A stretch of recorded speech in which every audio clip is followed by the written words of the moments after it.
Good morning again, everybody. I'm Daniel. I'm here with Katie, and we own On the Block Realty and On the Block Auctions.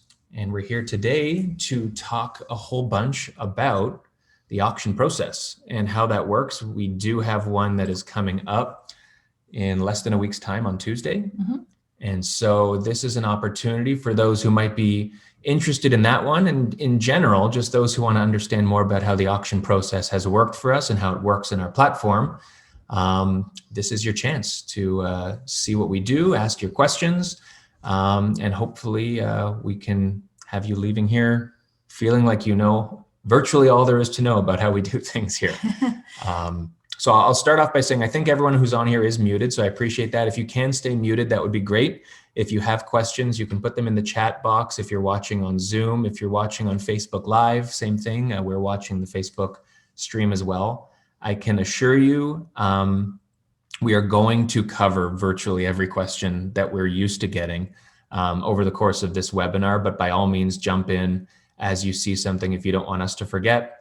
Or if we don't say something in totality to the point where you get what we're saying, not an issue at all.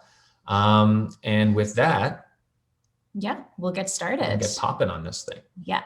So we are currently on otbauctions.com. Feel free to visit the site anytime. But what we want to do is take you through how you get started from beginning to end.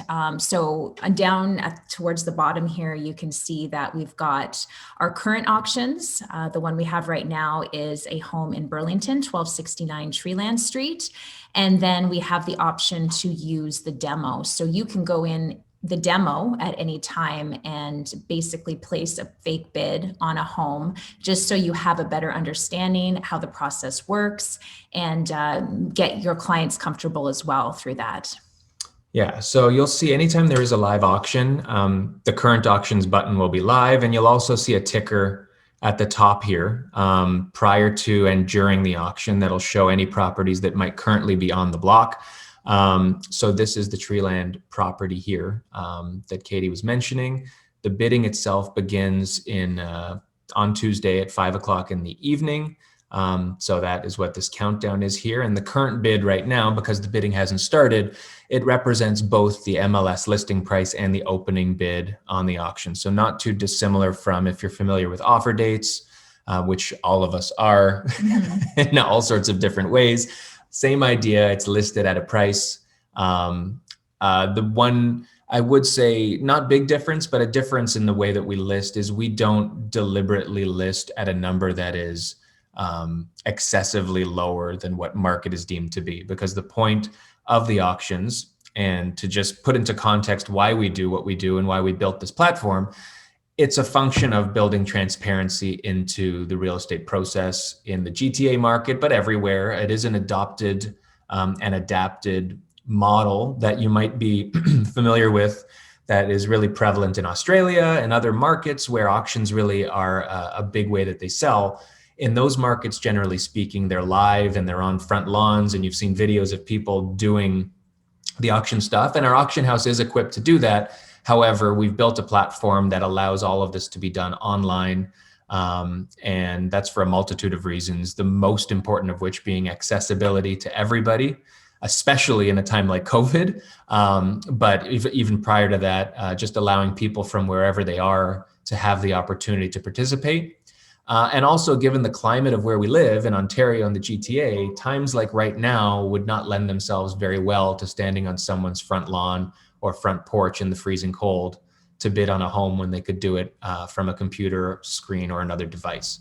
So that is very high level why we do what we do. We are going to talk a lot more about all the different features that are built into this and how it works now. That's going to be the bulk of what this webinar is all about. And in doing that, we'll cover a lot of the premise behind why some of these features and some of these different things are part of the platform. So again, for everybody who's just joining us, I'm pretty sure everyone has come in and they're muted, which is great. If you're not on mute, that would be great if you are. And so again, we're on the otbauctions.com page here. This is our auction house's website. And this is where the auction does live. The particular auction we're going to be talking about today as an example is the current one that's live, which some of you might be interested in, which is 1269 Treeland Street in Burlington.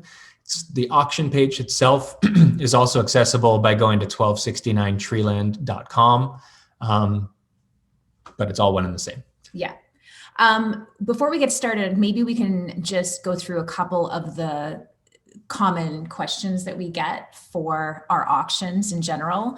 I think number one, a lot of people, especially realtors, given that we know what the code of ethics is and REBA and all of that, how is this legal? So we've gone through the process with RICO to ensure that we are in full compliance. And because we are a separate auction company, our brokerage does not conduct the auctions. It's the auction company with a separate auctioneer that does. That is why we are able to offer this to sellers if they choose to go this way.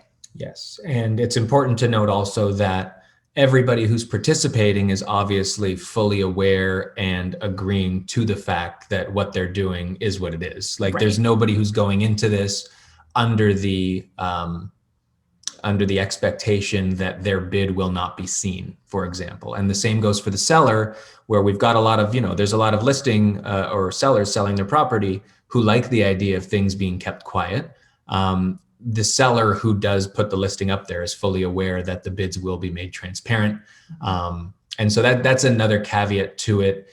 It wasn't the key point, but it's an additional layer that's there that helps to satisfy the fact that this is all above board, so to speak, and legal. And we did go through over a year of necessary and important discussions with, RICO, with AREA, with all the different bodies, just to make sure that everything we were doing was known and transparent with them, and also followed whatever rules and regulations that they deemed necessary to make this compliant with REBA. Yeah. Another common question we get is about cooperating with other agents. A lot of auctions that you might see in Australia, they don't have buyer agents, basically. So there's no need to cooperate. However, with that said, obviously we are in a different environment and we fully cooperate with agents, as we are a brokerage as well. And we list the home on MLS. The commission is noted there, and that is what is offered to the agent, which is typically in line with what you would expect to be a normal cooperating commission. Yeah, and I think a theme we're going to go back to a lot here, and the answer to a lot of questions we get, and really the way we open the discussion with realtors when we're talking to them about the auction process, is the easiest way to look at this whole process is it is exactly the same as an offer date situation. And and the process, my voice is getting away from me already. That's a bad sign at the beginning of a webinar.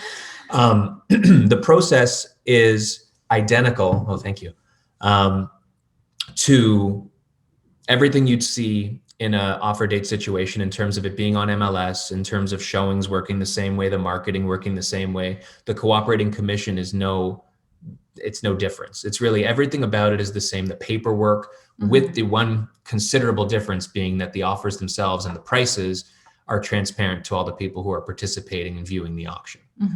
Yeah. So I've got the chat open. Feel free, guys, to jump in at any point and ask your questions. I'll be keeping an eye on that as Daniel takes you through the website. Okay, so we're going to go at this as if you were coming to the website for the first time. And we will. I see there's a question coming in, so before I go there. Conditions work. It's okay, I got it. Is that what the question is? Yep. Conditions? Okay, we are going to talk about conditions, I promise. If you've got to go, I'll talk about it quicker, but it is going to be covered, not an issue at all.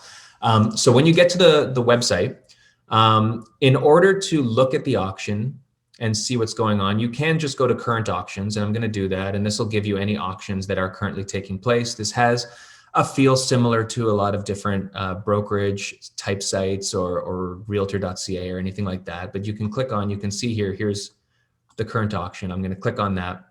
This is what the auction page looks like. Every auction we do has this sort of a feel, which is a bit of a hybrid between what you might see in an MLS listing or on a brokerage page, as well as an auction type platform that you might be familiar with. And I'm going to reference sites like eBay a bit, because if you're familiar with eBay, there's a lot of things that work with this platform that are very similar.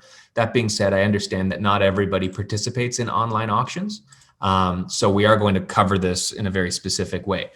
So when you get to the site, you'll see that a lot of the information is available for you to look at without doing anything other than visiting the site. So you can see the current price, which again, this is right now what the listing price was. It's the opening bid. You can see if bidding hasn't started, when it's going to start. And if bidding has started, you'll see how much time is left before bidding is over. Other information is pretty extensive in here. You can see in this big box here, bidding hasn't started yet. Once bidding has started, that will disappear. But there is the opportunity to submit a pre-bid, which we will talk about as well. It's not exactly the same as a preemptive offer. It is just submitting a bid prior to the auction because you might not want to be present for the whole auction, or you might want to protect a number early and just leave it until auction day. But we'll talk about that. And then a lot of information about the property. So the platform does allow us to put a bit more information than what your MLS platform might allow. I know there's character limits, there's picture limits, things like that. So for the listing itself, there is more that's written in there. But a lot of these features, which you can go through at any time, are going to tell you the things you need to know about the property, the rooms, things like that. Land information, and then whatever media might go along with it. So in this case, there is a 3D virtual tour, as well as a video walkthrough of the home. Documents, which we're going to talk about in detail, which is one of the things that you would need to have an account to see, is the next part. The map is there. All the pictures are attached, and then details about the auction terms. These are all the things you can see without having to register, log in, or anything like that. So if you're window shopping, or if you've got a client, or you are the client who wants information, this is open to the public. And these auction terms are not the auction terms for all auctions. These are the ones that are specific to this particular auction, because there are things that will change from auction to auction. One of the things that was mentioned was conditions. In this particular case, things like the deposit is standardized for everybody who's participating. And everything with our auctions is standard for everyone who's bidding, with the exception of the price. And the reason for that is one of the frustrations that buyers and sellers have is the ability to distinguish the value of an offer when you're putting all sorts of different variables in there, such as conditions, such as differing closing dates, differing deposit amounts, things like that. So in this case, and in every case, the deposit is standardized. We never make it more than 3 to 5% of the opening bid. In this case, it's actually slightly less than 3% of the opening bid, which is considered to be reasonable, not too high, not too low, but that will vary. And we work with our listing, our sellers on each of those. The closing date could be a static date. However, because there's lots of people participating, often you're going to see something like this, where the closing date of the winning bidder, there's actually a window here that's a month long, where the sellers are saying, if you win, you can select any date in that April 15th to May 15th window, provided it's a weekday and it's not a holiday, obviously. But that is, by bidding, part of the contract and part of the obligation you have as a bidder is you will be selecting a date within that range. And everybody's competing on that. The pre-authorization hold, I'm going to touch on quickly now and in more detail later, but the pre-authorization hold is a protective amount that's held on a credit card of anybody bidding, not charged, but held to protect against things like phony bids, to protect against people potentially winning the auction and then not going through with the necessary obligations of the auction. It's there as a penalty that acts as a prohibitive deterrent for anybody who might want to do things that are not in the best interest of the auction itself, the other buyers, and the seller. We have a pre-authorization of somewhere between 0.4, 0.5% of the starting bid on every auction. And we've never, ever had to charge it because we've never run into that, but we found that that is a very important piece of the puzzle, because another question we often get asked is, well, who's to stop people from just putting in $1 million and then saying, I was just kidding, or something like that, or bidding up the property to win it and then walk away. Those sorts of things are completely deterred in addition to the fact that if an auction or if a bid were to go in during an auction, that is considered wrong, for lack of a better word. If someone were to put in a number that's blatantly not what they meant to do, or if they contact us with enough time left in the auction and say, I added an extra zero or something to that effect, we can go in and delete a bid. And we will do that if something's in there that we know is not in the best interest of the seller and the other purchasers. However, there are substantial checks and balances done when you're bidding to ensure that the number you're putting in is what you intend to put in as well. I don't know if you're watching the chat here. Is there anything that I should address right now? No, we'll get to it. Like, I think, there's Lori was just asking about buyers being able to bid directly, which we'll get to. Got it. Okay, no problem. Have I missed anything so far? Because I tend to talk on a rope. It's a lot easier when there's no one else talking. Okay, so Jude asks if the buyer backs off, will they not lose the deposit, but the amount held? That's correct. So the deposit itself it works the exact same way as a deposit on an offer date, for example. We require it within 1 business day. So all the same paperwork, the agreement of purchase and sale, the confirmation of cooperation, all that paperwork is filled out immediately following the auction. And with that, the deposit is already pre-populated as $20,000, which is due within a business day through all the typical mechanisms, whether it's a bank draft or whether it's a direct to bank, wire, things like that. But in the event that that's received and then the deal falls apart, then that follows the normal process that you'd see where the $20,000 deposit would be held. In the event somebody says when the auction is over, I'm not signing this contract, that's when the pre-authorization hold gets charged. So that amount is held. And the way it works is you don't actually see it as a charge on your card, but it is held back from the balance or however credit cards work. That let's say you have a limit of $20,000. When the hold is there, you'll only have a limit available to you of $17,000 until that hold is released or the amount is charged. We do not apply the hold towards the deposit. So that $3,000 or whatever the pre-authorization hold is not charged unless somebody does something that merits being penalized, like the things which we call delinquent bids is the word we use for that.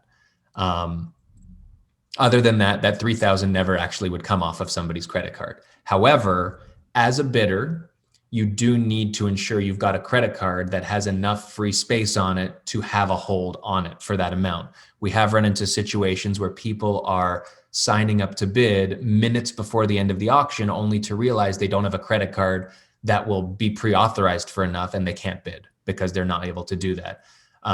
We recognize that there is, I guess, an argument to be made that could prohibit certain people from bidding, I suppose, if you don't have a credit card with that amount of hold on it.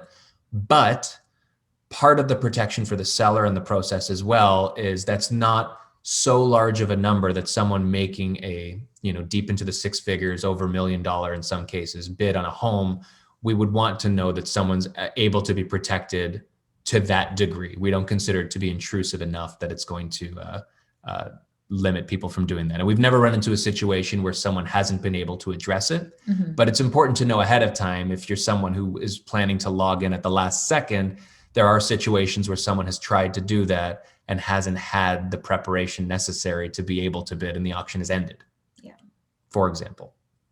So hopefully that answers your question. And so that's good. Okay, so then it just goes on here, additional terms. It says all terms of sale are currently explained in the attached agreement of purchase and sale and Schedule B. And there are additional terms, which it says here, you may download additional auction terms in the documentation attached.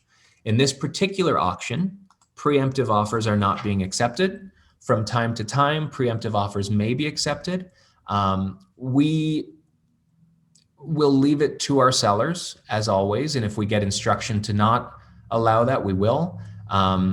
The hope is typically that it can go to auction, because often if it's a popular property and we receive a preemptive offer, by definition, or by regulation, we need to then notify everyone else who's shown interest that there's a preemptive offer. And often that turns into a blind bidding war, which is something we're trying to avoid with this process.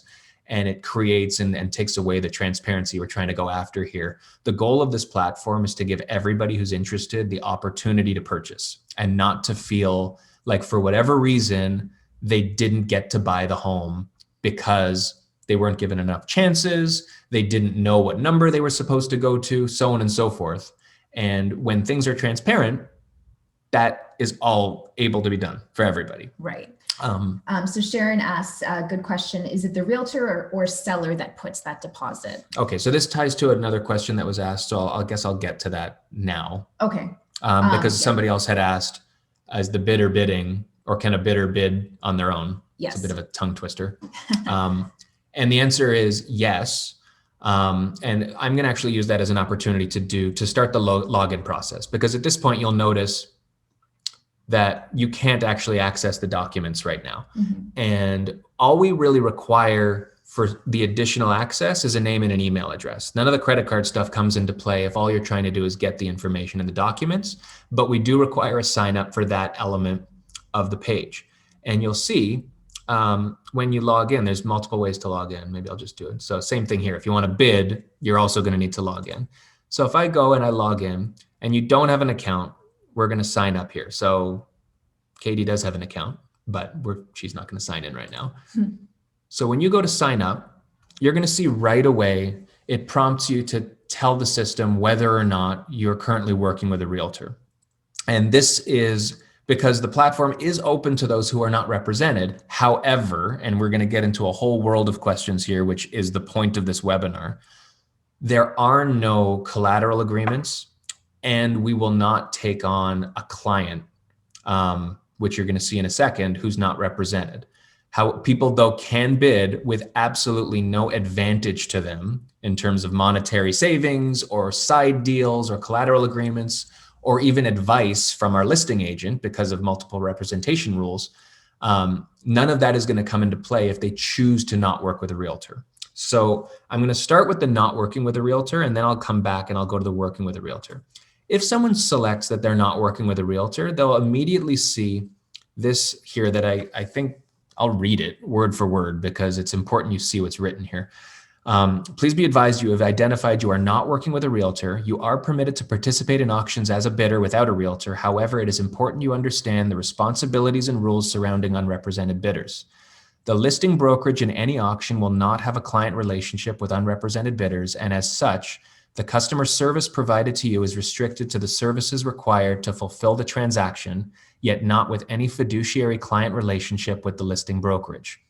In the event you are a successful bidder in an on-the-block auction, you will be required to execute a customer service agreement and working with a realtor document as part of the documentation. You are encouraged to learn more about the client and customer relationships in our terms and conditions. If you would like to work with a real estate professional, you are welcome to engage the individual of your choice prior to bidding. We do encourage everyone who's unrepresented to go and find a realtor because they are not in any better of a position if they don't work with one. But to answer the question that was asked, this platform does allow them to place a bid in the absence of a realtor. They just won't get the benefits of having a realtor in that case, other than just making sure the documentation is filled out the right way.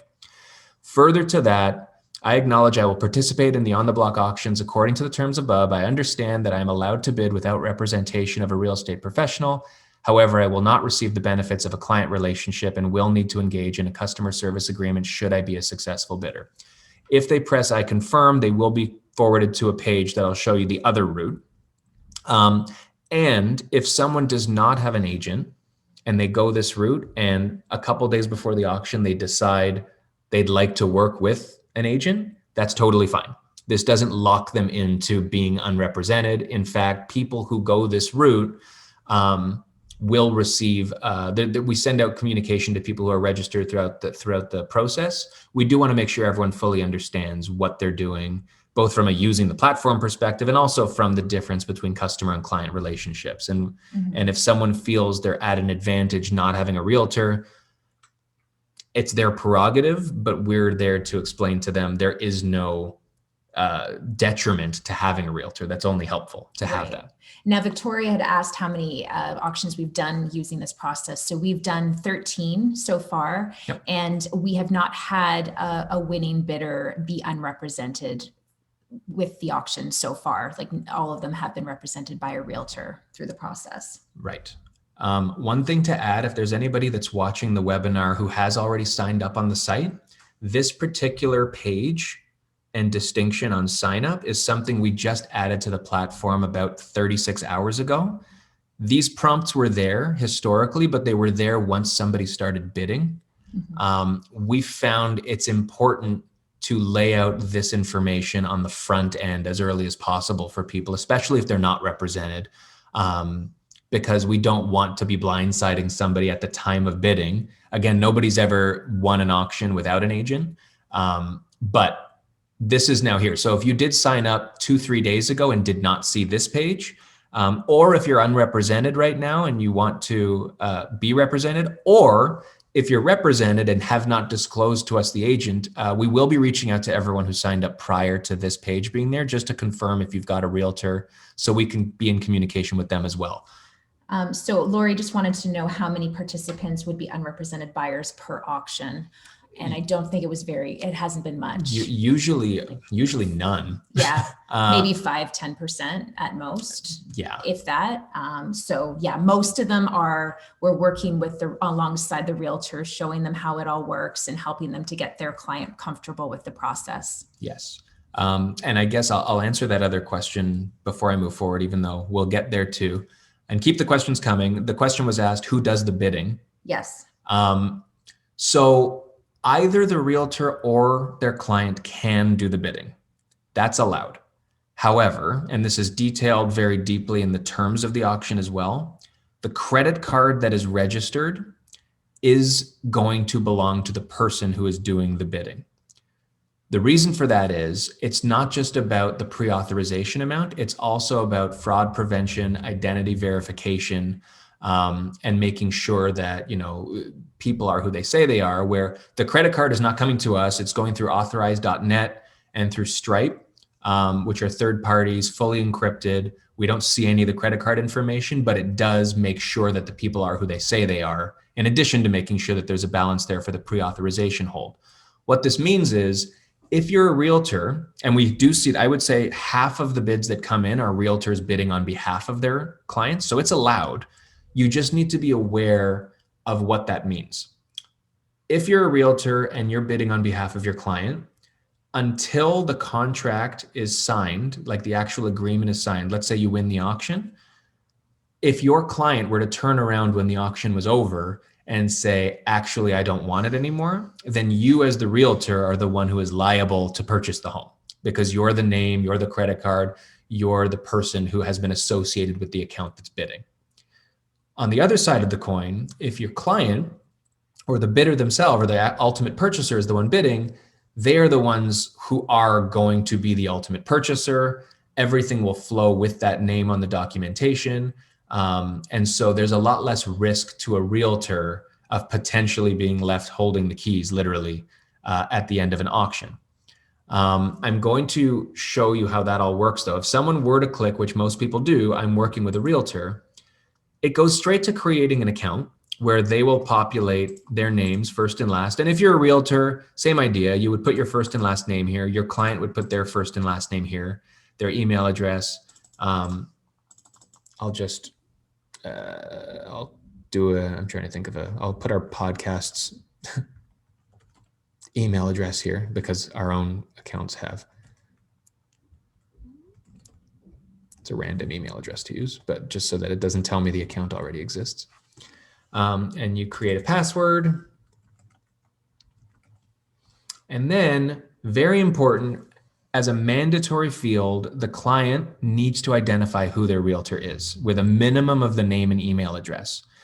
This is important, not only so that we know who the realtor is, so that the listing brokerage can also be in communication with the realtor, but also so that the realtor themselves get notified that their client has created an account. Mm-hmm. So the moment there is so let's say I'm the realtor.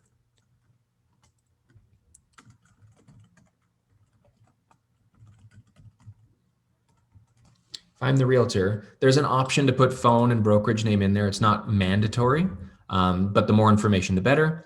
If I'm the realtor, the moment this account is built, I'm going to get an email that says my client such and such has just built an account otbauctions.com. It's not yet associated with any particular auction. It's not meaning the person's going to bid. It just lets me know my client is now doing this. And if I've presumably shown the property or I'm about to show the property, it's important to me that my client has done that and that I'm aware that they've done that. And that also that you as a realtor is more comfortable with the fact that on the block knows you're the realtor, because that's another question we get a lot. Well, what if my client doesn't tell you I'm their realtor? Ultimately, if that were to happen and they didn't identify you and they went the other route and you've got a BRA with them, they're bound to the BRA, right? We're not like, it does kind of go to a situation like if a client of yours were to go and try to buy a house without telling you when you're under a BRA, it's the same idea. But we make it crystal clear that this is how it's supposed to be done for them. Yeah. You as their realtor are likely aware that they've seen the property. You've probably shown it to them. And in a lot of cases, realtors are pre-COVID with their clients signing up. In this situation, you might be on a Zoom call or on the phone with them, walking them through how to do it. They might give you their information to do it for them. Our recommendation, though, is that you get your clients to sign up from a liability perspective for you, but you are more than welcome. If you're comfortable that your client is going to follow through with the transaction, you're totally welcome to sign up yourself and bid on their behalf. As far as auctions go, I'd say half of them, which have been sold to realtors representing bidders, and half have been bidders bidding on behalf of themselves with a realtor, if that makes sense. Yeah. Oh, you're watching the chat. I don't even know why I'm looking at the chat. Okay. Is there more stuff? The only question that we haven't touched on yet, which we would get to, but we can address it now, is where is it here? Do you know how many bidders will be bidding before the bids begin?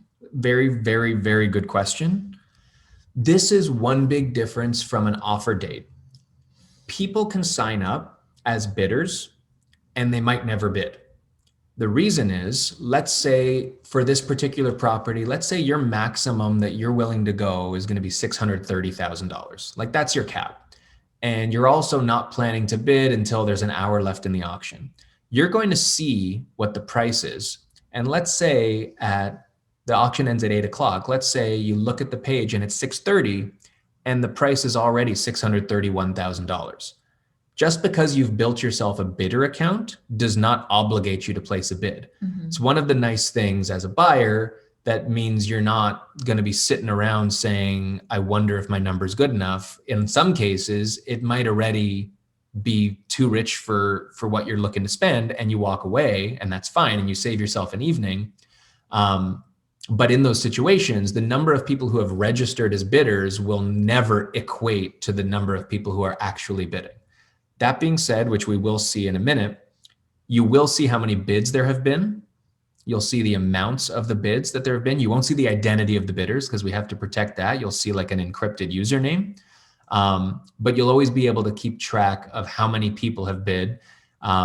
We've had situations where two people towards the end of an auction are going back and forth, and you can see the usernames are back and forth. So you'll see that it's, one or two or two people that are just going back and forth. And they're the only ones bidding. They're just two people. Anyway, I'm rambling. So. And then can sellers vet the buyers? Can the buyer's agent provide information about their clients to the seller? They can, but because we're strictly working off of price, basically the highest price is the one that ultimately purchases the home. Those factors don't come into play. And obviously that's a discussion we have with our sellers ahead of time, letting them know the pros and the cons of the auction, because there are some sellers that want to know the backstory of a buyer and want to make sure that the home gets sold, to a family or whoever that absolutely fits within what they're looking for. So, there's pros and cons with this method. Obviously, that is not something that will come into play and have an impact on the buyer's ability to purchase the home. Mm-hmm. It's meant to be a completely non-discriminatory. This is after I drank the water. It's like the water's anyway. It's meant to be non-discriminatory so that everybody has an equal shot to purchase. The seller, though, has full reign over the terms that they might attach to the bidding process. Yeah. So we talked about conditions.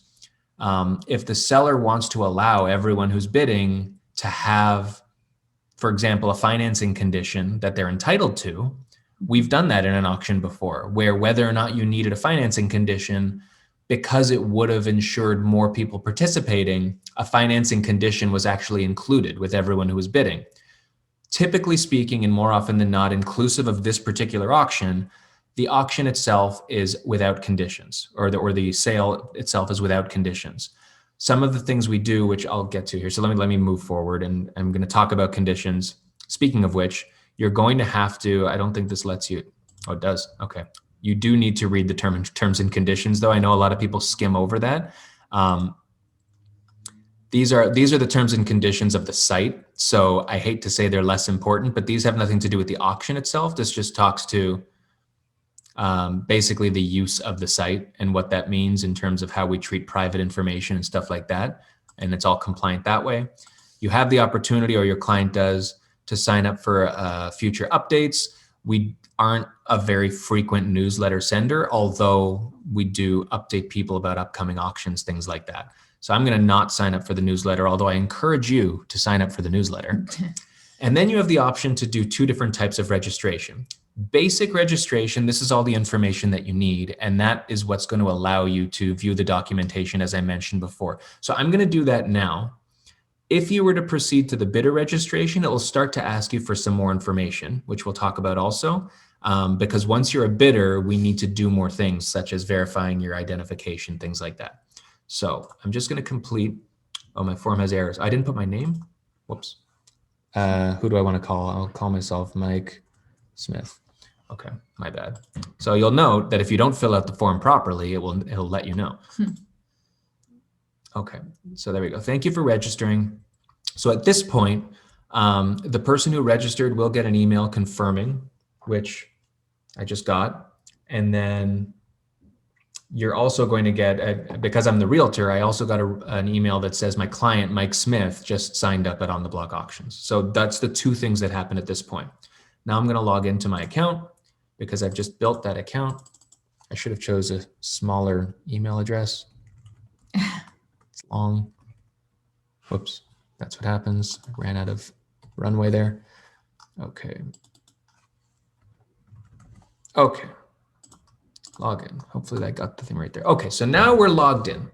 You can see up here, I think I've got this screen here. Yeah, you can see that this has changed where you can, there's a bit more of a, I guess, a menu for you as a registered person. You can start to adjust some of the details if you do add a realtor, if you didn't have one, for things like that.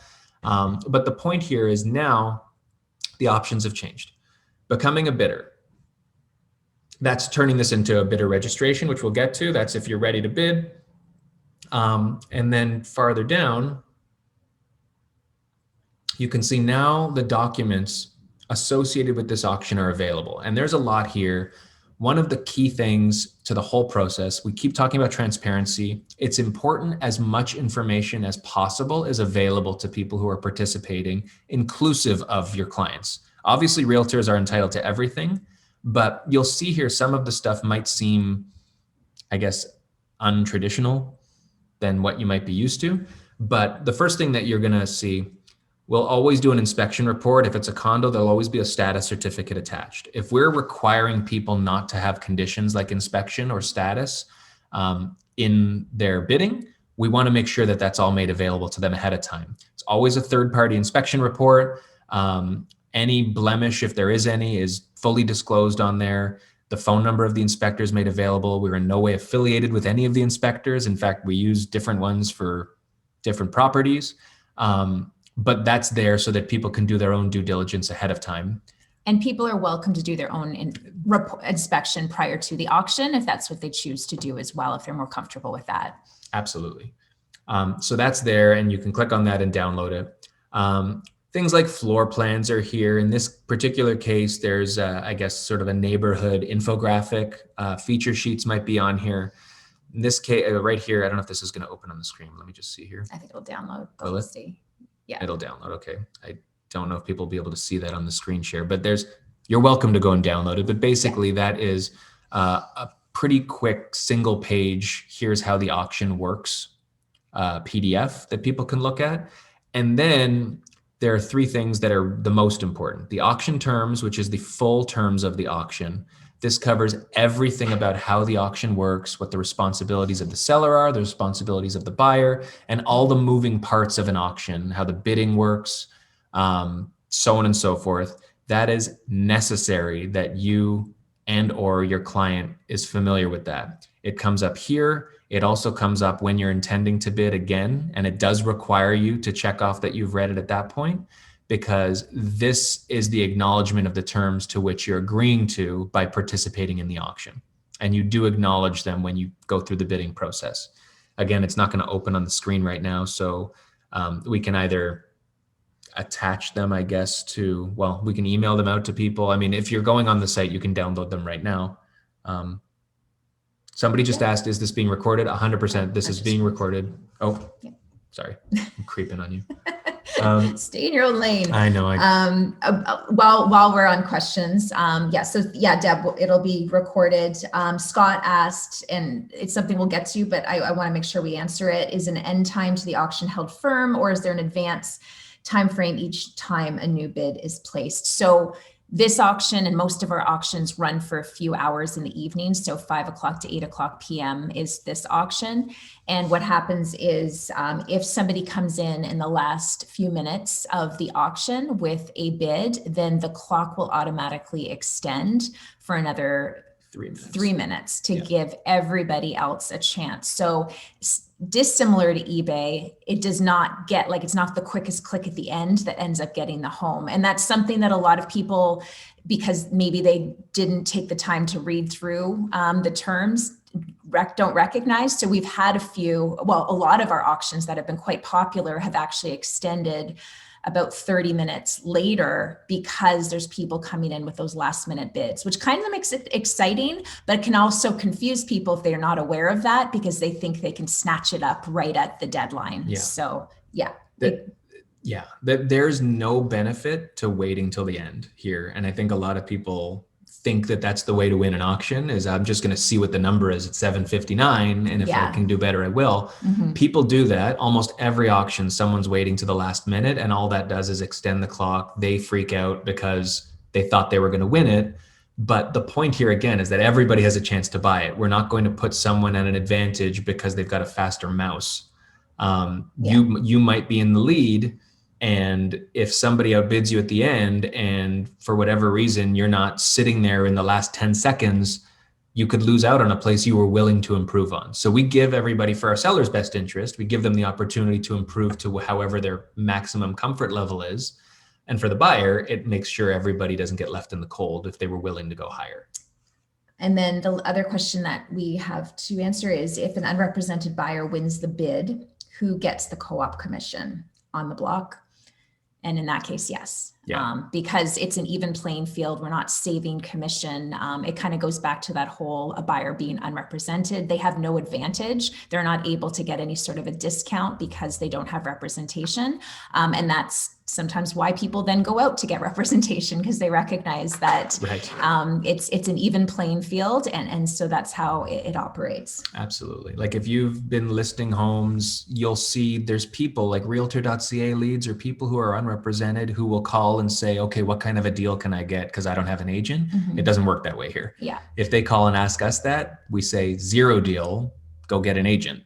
And at the same time, we have had a couple of agents in our past auctions ask if they wanted to discount their commission. How would that work? If you want to do that, you're more than welcome to, on your own, doing it separately from the auction itself. So give back money, or however you want to operate your business, that's completely fine. But we're not able to make any sort of concessions with commission. Right. The number people see as a current price has to be representative of the same number definition wise to everybody else, right? So if we or you or anybody was operating with a discount and the net price is different, then it wouldn't be fair to show somebody one number when in fact it means something else. So always even playing field.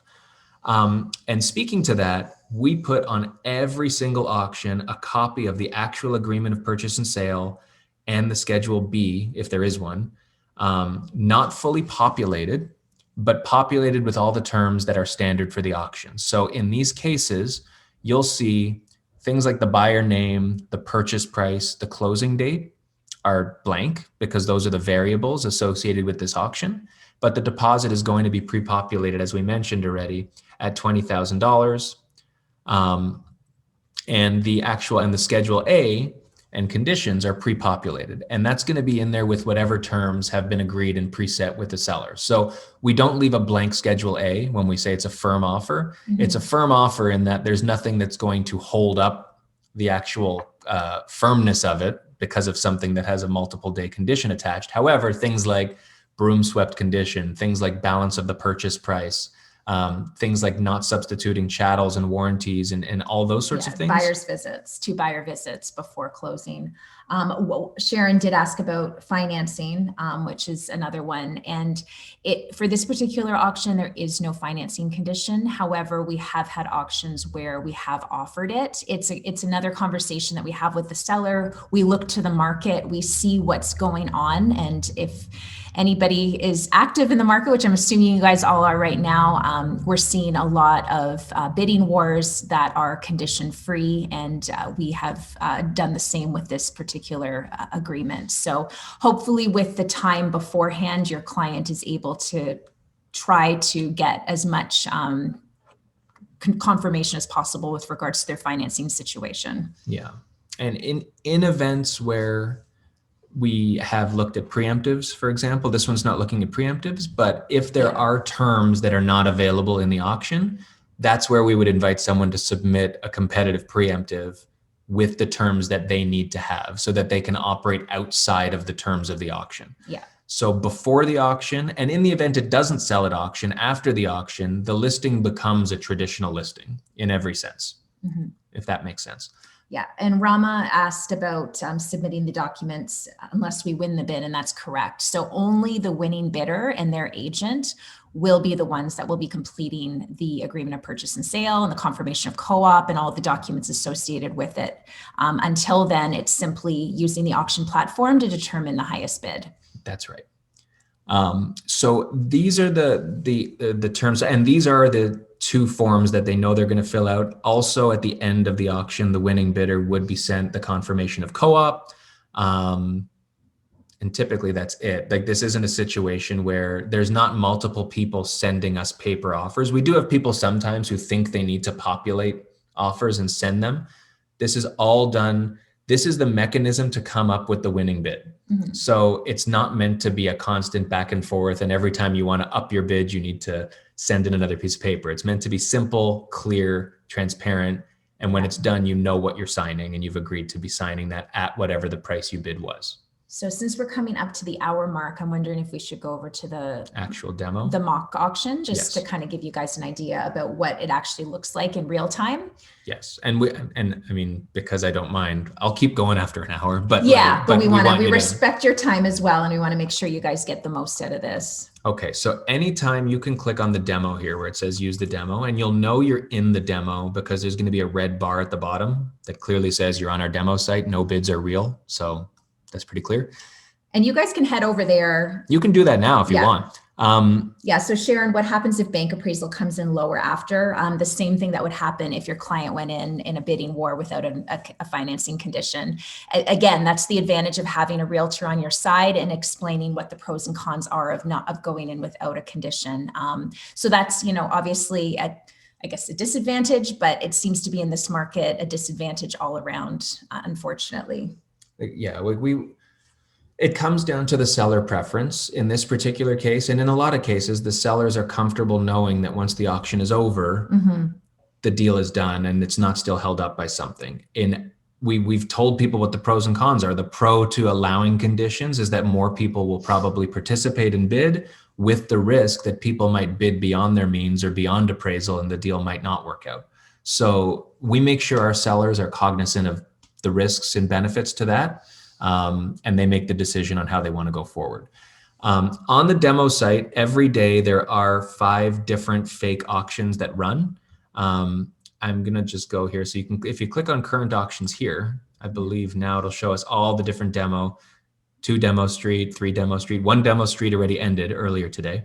And so you can choose really any property you want if you want, and it's got the same feel. Let's say I'm bidding on 3 demo street. So it's another auction, but you're going to notice some things that are different here. And I'm going to register. Well, okay, I won't register. I won't log in yet. First thing that you'll see, because bidding is open, it now gives the clock on when the bidding is over. It ends in 4 hours and 9 minutes. That's when this particular demo is over. It will start again tomorrow and be over again at 4 p.m. Tomorrow.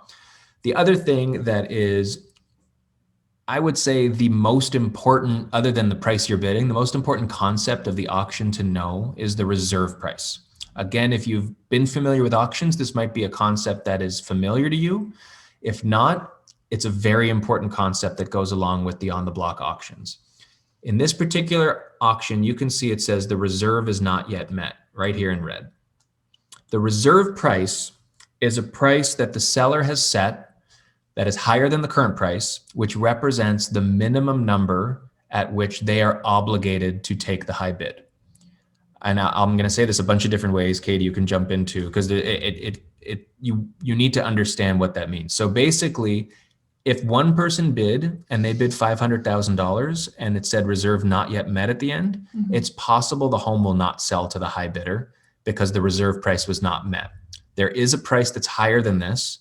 The moment it is hit or surpassed, it is disclosed. So the moment it's hit or surpassed, this switches to say reserve met. And the moment the reserve is met, 100% there will be a firm sale on the evening of that auction to the high bidder. Now, people will, without knowing that, start to question, well, okay, you're now like, what if your reserve price is $800,000? Like, this is a complete waste of my time. I'm competing with myself, so on and so forth. We do not allow any seller to set a reserve price that is not completely in line with the lower end of what market value would be for a home. And so we do not, so we are, it's easy to say we're confident that it's going to reach the reserve price, but I can say with certainty that the reserve prices are set with reasonability in mind, and they are not far off of the opening bid. You don't need to keep bidding to get there. However, the way the reserve price operates does impact the way the bids work a little bit, in the way that the increments go up and in the way that people are going to outbid each other until the reserve price is met. Yeah, so John is asking about the bid increments. So yeah, we can talk about that. Okay. So depending on the price of the property, there is a scale of increments that are preset. So if we're dealing with a $3 million property, the increments that are preset are a little bit higher. When you're under $1 million, the increments are generally $1,000 or $2,000 at a time. Yeah. And so what that means is you can bid anything greater than the smallest bid increment. So right now, with the current price being 500,000, you could bid, well, let me just log in here. I'm going to log in as you. If you've got an account here, great. Okay, you can say here the current minimum bid is 500,000 because there isn't a bid yet. It's still at the opening bid. So if you wanted to go in here and place a bid for 500,000, you could, but you could also place a bid for, well, let me do that first. Sorry, 500,000. So we're placing a bid. Now this is a dumbed down version of the official auction thing, because this is a demo. So it says here, you're on the demo site. Normally we would require a credit card authorization for the deposit amount prior to placing a bid. The deposit being the pre-authorization, not the 20,000. So I'm just going to confirm here, submitting the offer or submitting the bid. Okay, so you can see here now, one bid's been placed. Everyone can see that one bid's been placed. You can see the current price is 500,000. You can also see as the bidder, it's telling me that I'm the current high pre-bidder or the high bidder, but the reserve price has not been met. So that means right now I'm leading. However, if it ended right now, the seller doesn't necessarily have to sell to me. So Rama, you don't see the reserve number, there's a reserve price until it has been met. Right. So up until that point, you'll just see that note that says reserve not met. And then once it gets to that point, you'll see it and know that there will be a sale. You also asked about how do you know the buyer's conditions if the documents are not presented with the bid? So Again, the agreement of purchase and sale is already pre-populated. So our Schedule A is completely pre-populated. The buyer has to agree to those terms and conditions. So any additional terms and conditions that a buyer would want to put in are not included. Now, with that said, we have had conversations with agents in the past where there was a particular condition or something that they had asked to be put in, and that could be a conversation that we have at the time, because we want to be flexible as much as possible. Right. We would disclose it. So as an example, let's say you had a client who wanted 3 visits instead of 2. If it doesn't impact the actual comparative nature of the offer and it being firm, if the seller said that's no problem, we would give you written confirmation that that's no problem. But we would also reserve the right to let everybody else bidding know that they'd be entitled to that if they wanted it, so that everybody's still on an even playing field. We're talking about the reserve price here. So here's how the bidding works, because this is how we're going to get into it, because it's 11:55. Every bid that is made up to the reserve price is going to go in as your actual bid. So they're not going to go up in small increments prior to the reserve price being met. So for example, if the reserve price here was 550,000, let's say, if you bid 600,000 right now, it will bid you up to just 550,000 because now you've hit the reserve. It's going to bid you up to the smallest number you need to be at to be in the lead and buying the place. If you were to bid 504,000, it'll make it 504,000 because the reserve price isn't met yet. This is how it works when you're bidding on your own. So I'm just going to put in a really big bid here. And if anybody wants to log in to Demo Street, 3 Demo Street and bid, or if, I don't know. Okay, Katie's logging in with a different account here. So she's going to bid against me just so you can see how it works. But I'm going to put in a bid here of, first I'll do it at like 504,000. So you could see, okay, went up to 504,000. You could see the reserve price still has not been met. And in the history, which everyone can access if you have an account, if I go to the history, you'll see here, there's been 2 bids, one at 500,000, one at 504,000. These were the times, and the bidder's ID is protected. You could just see it's somebody with the initials KS at the beginning there. So you have an idea of whether it was the same person or not. In the event, and we did run into this in the last auction, very, very remote possibility, if 2 people have the same 2 initials at the beginning of their username, it will extend the username to a 3rd initial, just so that there can be some clarity that the people are different. So I'm going to go back to the auction and refresh it because my cache wasn't refreshed there. Okay. Are you logged in also or not yet? I forgot you logged in under my account. Oh, okay. Well, it might take a second there. That's no problem. I'm just going to go in at a bigger number now. Let's say I put in, like I said, 600,000 as an offer, as a bid. Okay. Now I'm confirming my bid of 600,000. Look at that. It only bid me to 535,000 because that's what the reserve price was on this particular auction. So I now know a couple of things. First of all, I know I'm currently winning the property. There's no more restriction. There's no more worry about the reserve price being met. Everybody knows the reserve price is met. But I also know my current maximum bid is 600,000. So nobody on our end of the fence, the seller, anybody else will know what your maximum bid is. Are you in there now? Or no? Okay. I tried to log in. Okay, no under problem. your account. And it's... Oh, somebody else just made a bid. Thank you. Oh, that was you? No. Oh, okay. So nobody else bid for a second, but that's important. Somebody bid. We'll go to the history here. That's good. So NA just bid, whoever NA is. So NA put a maximum bid in of $552,000. Okay. So that's great. They bid 552. Our seller's happy. They're happy. They went to their maximum. Everything's great. Okay. Let me go back here. However, I got to refresh it again. My bad. You'll see that they were automatically outbid to $554,000. The reason is I had a maximum bid of 600,000. So what it did was it took their max bid and it upped it, or it beat them by the minimum increment, which is $2,000, and put me still in the lead. I'm still winning the property. However, now I'm winning the property at $2,000 above what the highest bidder was.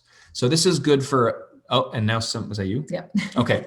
So now this is a great example. Nobody else bid for a second. I don't know what Katie just bid. But now I know for me, I'm not winning this property anymore.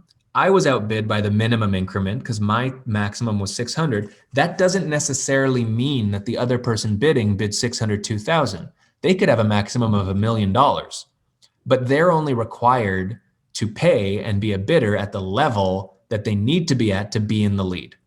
So hopefully that makes sense. We can ask questions and go through that. It is the way that eBay works. It's the way that online auctions generally work. But what this does is it gives you as a bidder the comfort, if you want, of putting in your max number right at the beginning and leaving it. And you're going to know that you're only going to have to pay whatever the max or the minimum was that you needed to win it, assuming the other bids don't reach your maximum. So you won't be held to that big number because no one's going to know what that is except for you. But if your maximum is outbid, you will also be notified by email. I would recommend you still check the auction to make sure, because people can miss the email letting them know they were outbid. You will have the opportunity to bid again. That's another question that we get. So we had one question beforehand about oh, there we go. Another buddy, somebody else bid 606. NA, I don't know who you are, but you're winning a house right now. Once the reserve is met, does that take the heat off bidding? Interestingly enough, and maybe not interestingly enough, but something we've learned through the auctions that we've done is, in fact, it actually heats the bidding up, because everybody knows, the serious bidders that are willing to go up higher know that there's going to be definitely a sale once the reserve price has been met. And then we start seeing the action really start. And you'd be surprised how quickly the price can go up. A lot of people say, oh, $2,000, that's going to take forever to get up to a decent price. In fact, it really doesn't, because people are going back and forth, especially if somebody puts a maximum bid or you have two people with a maximum bid. Like what just happened What here. just happened. Like this that jumped 50,000. Yeah. Even though there were only two people bidding. But Aaron asked, so his client has registered. How do I? That's great. Yeah. How do I register and watch the bidding to help advise them? So you can just set up a regular account, or you can just go on the auction site itself, and anybody can see what is going on at any point and see where it's at. And that's what we find a lot of times, like pre-COVID, we had the agent sitting with their client during the auction. But what's nice about it is it is, you can access it from anywhere. So you can just be texting your client or be on the phone with them every so often and just checking in and seeing where the bidding's at, obviously advising them of the comparables and the value for the home, and whether or not it's a good idea to keep bidding. Yeah. It's really, it's an open platform. Like the only stuff that's protected is the identity of the bidders. And the idea here is, you know what you need to do to buy a property. And as a buyer, we hear a lot, and this is the most common comment we see. If any of you have been on different forums about this before you saw the webinar invite, a lot of people will say, well, I see how this benefits the buyers. How does this benefit the sellers, right? And other people say the opposite, saying, I see how this benefits the sellers. I don't know about this for buyers. That to us is a confirmation that this is a really good, clean process, because it benefits buyers because they know what they have to do. They can walk away if it gets too high. They might not have to go as high as they were willing to go to buy the property. But either way, they will know that they did what they had to do to get the property, and they won't feel bad if it sells and they didn't get it because it went beyond their maximum. For a seller, normally the argument would be, if it's good for a buyer, it's got to be bad for a seller. But like we just said, the nice thing is, because buyers like it so much and it's so transparent, this ensures that every buyer is going to go up to their maximum without walking away. So we don't have to go back with rounds of bidding and say, give us your best and final or anything like that. We can just let the market work itself out, let everybody go to their number. And even if the winning bidder does end up getting it for less than they were willing to pay, that's the case in offer dates as well. Everything here that could be construed as I don't like that so much is something that is in no case any worse off than what the traditional sense is for both sides, because it's all just out in the open. And again, like this demo runs all the time. I mean, I hope all the properties that are on the demo get bought today. Yeah. 3 Demo Street is going. Yeah, but with that said, this is a choice that we offer to sellers. Right. It's by no means the be all and end all, because obviously there's pros and cons to there's no perfect model out there. So offering this to sellers and just allowing them to make the choice based on what they feel is more comfortable for them. We do find a lot of sellers that have gone through the buying process with the bidding war prefer this method because they hated the process of having to do it themselves, whereas other people are like, yeah, let's do bidding war. Love the idea of just people putting in their bids and not knowing what they need to know to pay, and that's normal. So it's a choice, and it also is something that we do offer to other agents from other brokerages should they wish to use this in their own listings. It's if you want to learn more about that, there is some information on our site, but we can definitely talk about that with you, and we can help manage the auction process.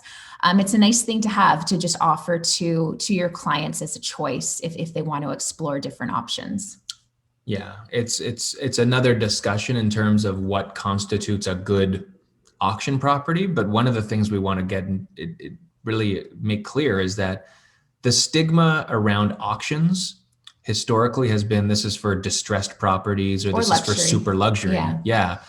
And we've only done these for resale. I mean, we've now done auctions on everything from an assignment condo at Yonge and Eglinton to a detached bungalow in Scarborough to, a townhouse in Caledon, right? To condos downtown.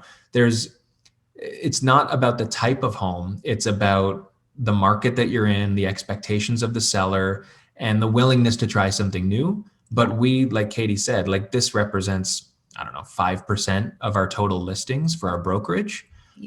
But it's a choice that in a lot of cases, such as this one, and especially given the market we're in currently, I know a lot of you are seeing properties that are getting 30, 40 offers on offer night. And that whole stress and that whole process is very difficult to manage on the selling end and on the buying end. So hopefully this will give a different perspective and allow buyers to know what they need to pay in order to purchase the home. And that kind of makes them feel better, knowing if they went up to their max, that they put their best foot forward, and then they can move on from that and go on to the next one. And with that, I do, before everybody starts dropping off, I do want to make sure to thank everybody for being a part of this today, because everyone that we do, every opportunity we have to educate just even one other realtor about this process, and just for being so open-minded to it, is really, really important. And we really are grateful for that, because without you guys, we wouldn't be able to be doing this with properties and offering this as a service. So thank you for being here. Absolutely. And we learn more with every auction we do. And it comes from the feedback we get from realtors. This was built with realtors in mind. The first time we ever launched this, I think the argument was, oh no, they're trying to cut realtors out. And it couldn't be more the opposite. We're just trying to create something here that allows our industry to have an option that addresses one of the frustrations that we as realtors have on behalf of our clients. And so, yeah, it's great that you've all been participating in this. We will put the recording of this up. If there are any other questions, I can stick around. Yeah, we can stick around for a while. If we want to close the loop on the actual process, which I didn't really talk about, I guess. Once the bidding's over, we did mention that the clock will keep extending until all the bidding is done. But at some point, the auction does end. So when the clock reaches zero, and I'll warn you, if you are going to be bidding or your client's going to be bidding, that 3-4 minutes when the clock is going down to zero is going to be very stressful if you're in the lead, because anybody can come in at any point. And if somebody does come in with 5 seconds left on the clock, all of a sudden there's going to be 3 or 4 minutes left on the clock again. And it does extend the process, and you've got a lot of waiting to see is it over? But that's by design, because as the person who's not in the lead, we want to make sure that there's enough time for that person to make sure they're done. And so I'll call it an apology in advance if in fact you are the leader with 5 minutes left in the auction and you're watching that clock and just want it to be over. But that's the reason for it, is we really want to make sure everybody feels like they put their best foot forward and they're officially tapped out, so that the auction ends with our seller getting the best price and with all the buyers not feeling like they didn't have a chance. When the auction's over, if the reserve is met, let's say this, if the reserve is not met, the seller's not obligated to sell the property. However, the buyer is always obligated to their bid when the auction is over. So let's say this auction begins at $620,000. Let's say the bidding ends at $620,000 with one bidder and the reserve is not met.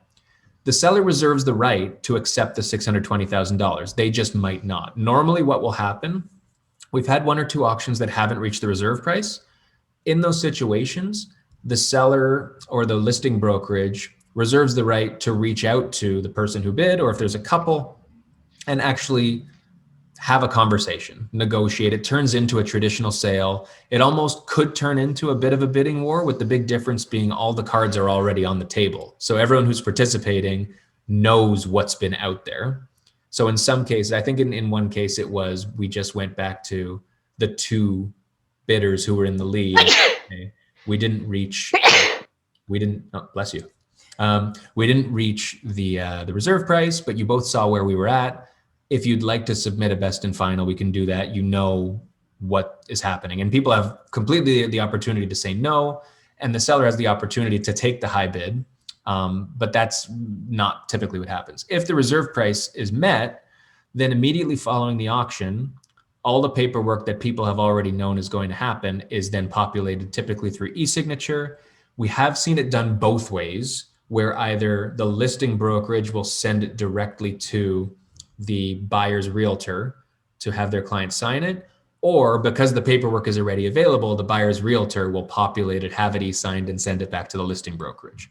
From a specific perspective, the irrevocable is always that night because the terms are already figured out. So it's not something where we make the paperwork hang until the next day. So in the event you're someone who bid and then went to sleep, that's something you probably shouldn't do. I would think you want to see when the auction ends, whether you won or not, but it does have to be signed that evening. If it made it to the next morning and we can't reach the high bidder, you do run the risk of potentially being penalized, because we might think, what happened, right? I can't see that happening with a purchase this important. But that's something to be aware of as well. Yes, Sharon, any brokerage that wants to can use this on their listings. I would have the conversation with your broker of record or your manager just to make sure they're comfortable offering this as part of the MLS listing that you're putting up. But we've had conversations with a variety of realtors from all over Ontario. We've done it a couple of times. But we definitely make sure to work alongside you and determine whether or not the property is a good consideration for auction, because we want to make sure it works for you, your client, and obviously for us as well. We want to make sure that this platform is something that is going to be a viable option moving forward. So we can definitely have that conversation though. Absolutely. Yeah. So yeah, we are excited. We're happy to see someone who's on the chat already has said their client has registered to bid. So that's fantastic. Mm-hmm. We hope if you are going to participate in the Treeland auction, by all means, reach out to us, reach out to the listing agent on the property, Jelena, who you'd have her information as well. She might be on this call as well. Also, more information will always go out prior to the auction to everybody who's registered, just so that they're aware of what they need to know. But it's really important. It's still 5 days away.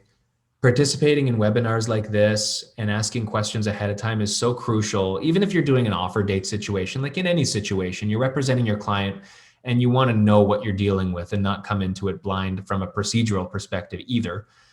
So we really appreciate you coming out, asking questions. You can reach out to us anytime through the website. I'm sure you have our contact information. It's Daniel@getontheblock.com, Katie@getontheblock.com. We actually don't have otbauctions.com sites or emails, because that is an entity. There is a separate auctioneer who oversees the auction, which is not one of us. That's part of the independence associated with this. And John, it's $1,500 flat fee to list a home on our auction platform, and for us to manage it and just be there as support as you kind of go along. But we don't take any sort of cut of commission. It's just a flat fee that's paid up front, and then we build the auction and operate it on your behalf. So we'll along with the along with the recording, we'll make sure to send out, we do have a guide that we can send out to you guys just to kind of get a better sense, and maybe it could be a good thing to present or use in your own listing presentations if you'd like to do that. Mm-hmm. So thank you guys, appreciate it. It was a good hour and a bit, and I hope you got a lot out of it.